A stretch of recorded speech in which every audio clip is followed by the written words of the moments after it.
96.5. Wow, wow. Flow 96.5. L'Océanique dispute un programme double en fin de semaine, et ce, face aux Remparts de Québec, les grands rivaux. Ce soir, c'est au Centre Vidéotron que ça se passe. Demain, c'est au Colisée financière Sun Life. Donc, voilà, grosse fin de semaine à prévoir pour l'Océanique qui affronte ses rivaux de toujours, les Remparts de Québec. Et je pense que c'est un bon...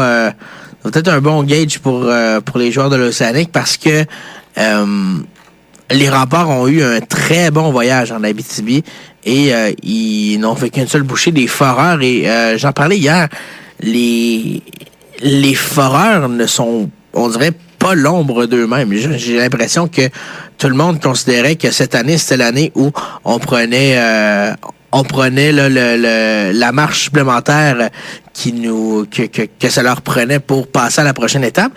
J'ai pas senti ça, personnellement, des matchs que j'ai vus des Foreurs. Personnellement, m'ont pas impressionné contre Québec. Québec, toutefois, ont été très bons contre Val-d'Or.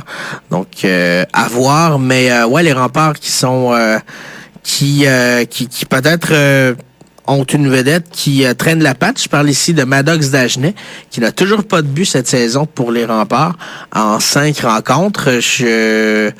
Le premier choix total de l'Encan 2024 tarde à se faire remarquer cette année. Il a été blessé une grande partie de la saison passée. S'il ne veut pas que ça affecte trop son on appelle ça du draft stock pour la Ligue nationale de hockey, son stock de repêchage. En tout cas, sa position au repêchage, oui. Sa léthargie devrait... en tout cas, si j'étais lui, je mettrais la 10e vitesse pour commencer à produire un peu. Mais pas inquiet pour Dagenet qui il va reprendre ses repères.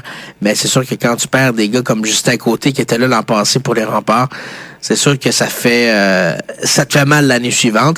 Mais toutes les équipes juniors passent par là. Il suffit de s'adapter. Et l'Océanique, retour à l'Océanique. Joël Perreault hier nous a confirmé les changements à l'alignement.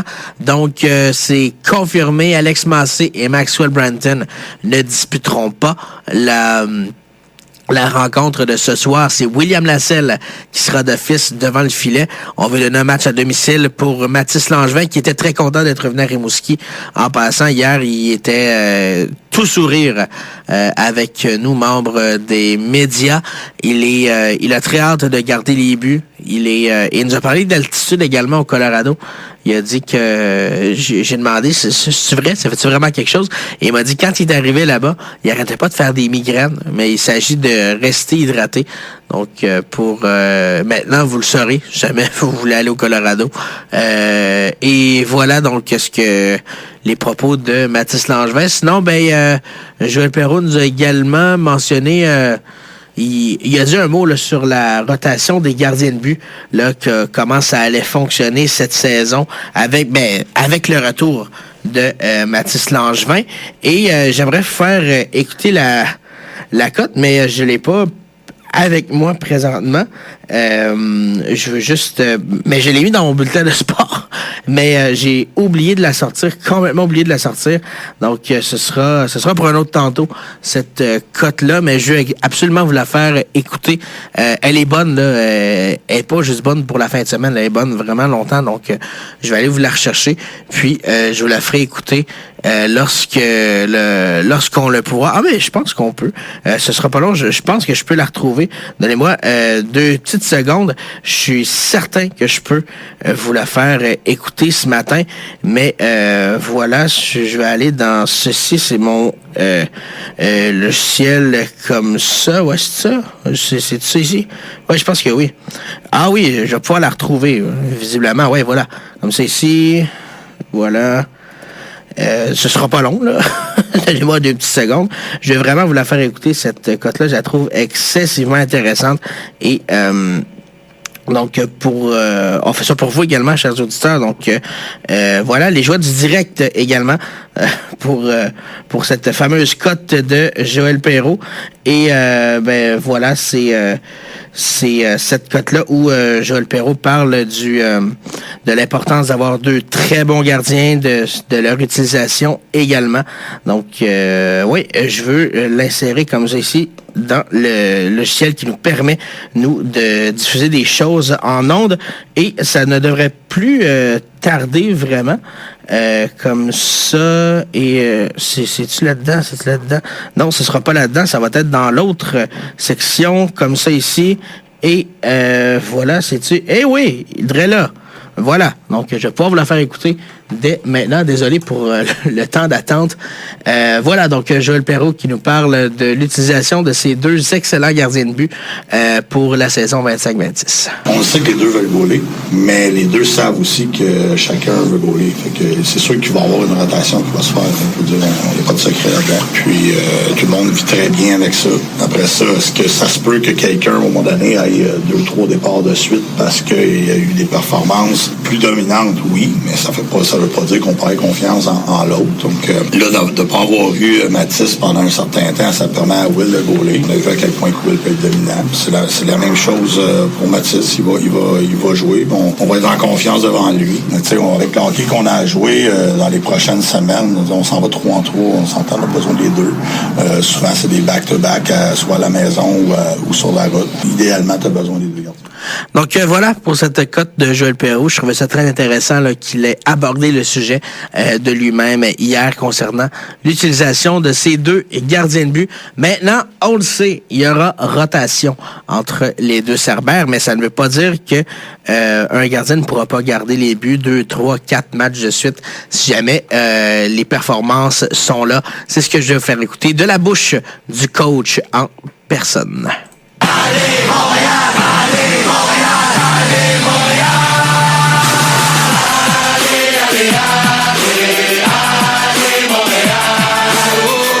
Allez, allez, allez, allez, Montréal! Allez, allez, allez, allez, Montréal!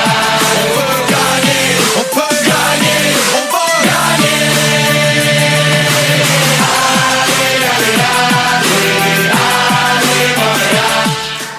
Voilà, le Canadien, lui, reprend l'action demain contre les Sens d'Ottawa et c'est le dernier match préparatoire de la troupe de Martin Saint-Louis et contre des Sens qui se sont fait...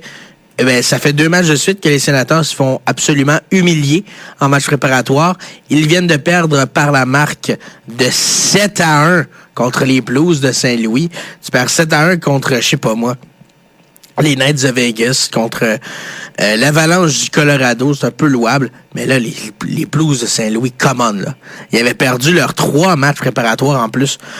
Depuis le début du camp d'entraînement, Robert Thomas récolte 3 points. Et pour les grands joueurs des très bons Sénateurs d'Ottawa, Brady Tkachuk, Stutzla et compagnie étaient tous habillés pour cette rencontre-là, ce qui me donne l'impression qu'ils ne le seront pas pour le match à Montréal demain au Centre Bell.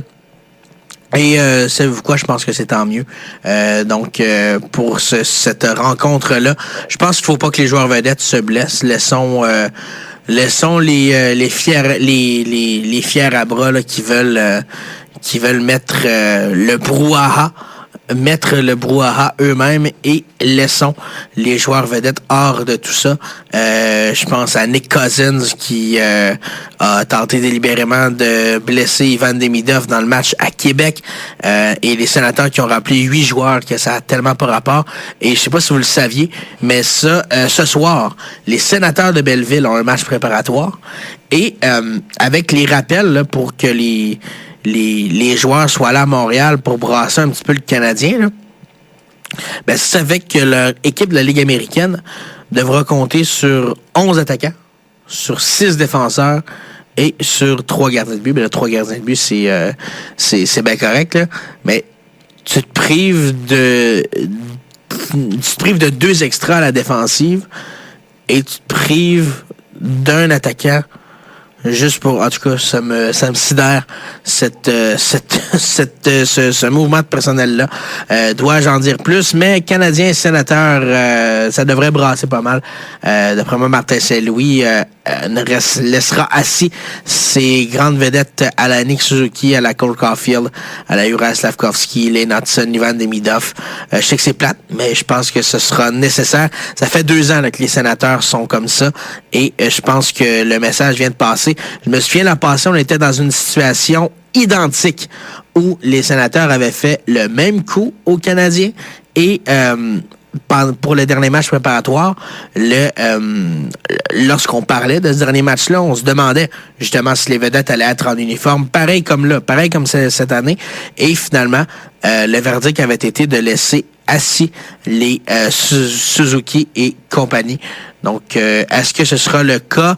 Le Canadien a l'embarras du choix pour les joueurs à habiller puisque les Sénateurs étant à l'étranger, ce sont eux qui doivent dévoiler leur alignement en premier. Donc, Martin Saint-Louis aura l'embarras du choix et les Sens ne pourront pas jouer à ce petit jeu là qu'ils essaient de jouer depuis quelques semaines, peut-être même quelques années. Et ça, je sais qu'il y a eu un clip viral là, sur les réseaux sociaux à propos de ça. Là, c'est une radio sportive montréalaise et je tiens à vous dire que je suis totalement d'accord avec ces propos-là. Ça part du coach, cette affaire-là. Travis Green qui essaie là, d'intimider ses adversaires tout le temps.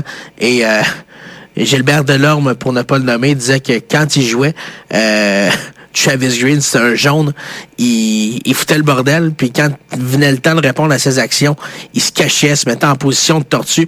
Il dit exactement comme Nick Cousins. Là, il arrive derrière le banc, puis il se prend pour un vrai tough. J'ai trouvé ça bien drôle d'entendre ça. Il est 7h42.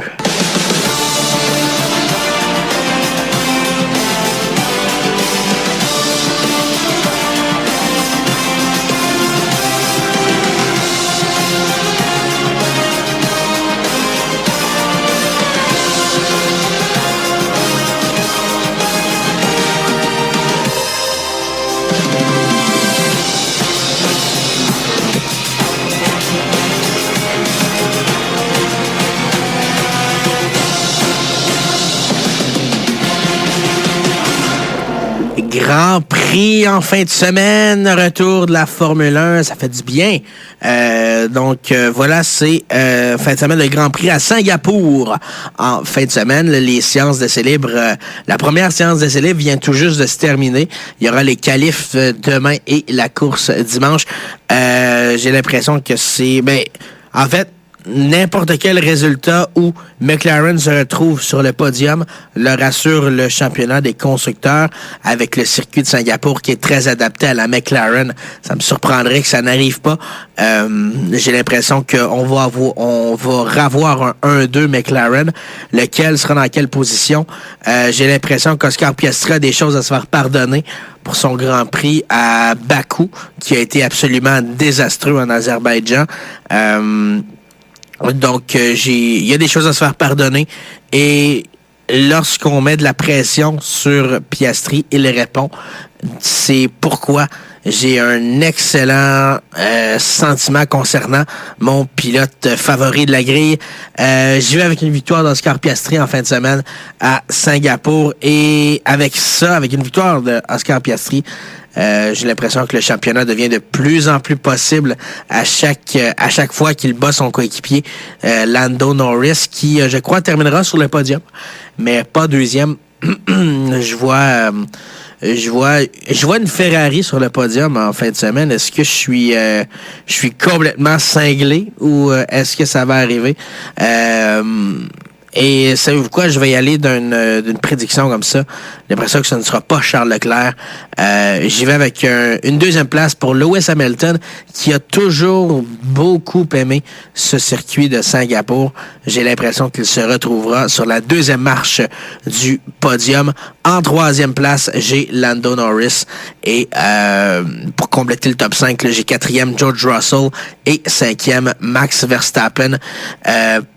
Pour les tifosi ben c'est Charles Leclerc en 7 ou 8e place. Ça va pas bien pour Charles depuis quelques semaines déjà. Il y a une rumeur complètement folle, je termine avec ça, qui court dans le paddock présentement. Charles Leclerc, l'agent de Charles Leclerc commence à regarder ailleurs. Le projet Ferrari, visiblement, qui était basé sur Charles Leclerc, ne se concrétisera pas en championnat, du moins pour l'instant. Charles Leclerc est signé avec Ferrari jusqu'en 2029, mais une clause en 2027 qui lui permet de sortir de ce contrat-là. L'agent de Leclerc sera allé voir McLaren, sera allé voir Aston Martin et sera allé voir Red Bull. Et les rumeurs vont dans le sens que si jamais Ferrari venait qu'à perdre leur prince Leclerc, ils auraient un seul remplaçant en tête et il conduit pour McLaren présentement. Il se nomme Oscar Piastri. Ce que je trouve intéressant là-dedans, ça peut être seulement des rumeurs, là. Je suis totalement d'accord avec ceux qui pensent ça, mais c'est parce que l'agent d'Oscar Piastri, Mark Webber, ancien pilote, a été questionné là-dessus. Il n'a rien nié et n'a rien confirmé, bien évidemment, mais n'a rien nié. Il a dit c'est toujours intéressant là, de pouvoir aller chez Ferrari, qui est une institution dans le monde de la Formule 1, blablabla. Donc, est-ce qu'ils sont déjà en négociation? J'en ai aucune espèce d'idée, mais hâte de voir ça dans les prochaines années. Ce serait complètement fou, un mouvement comme ça au sein de la F1. 80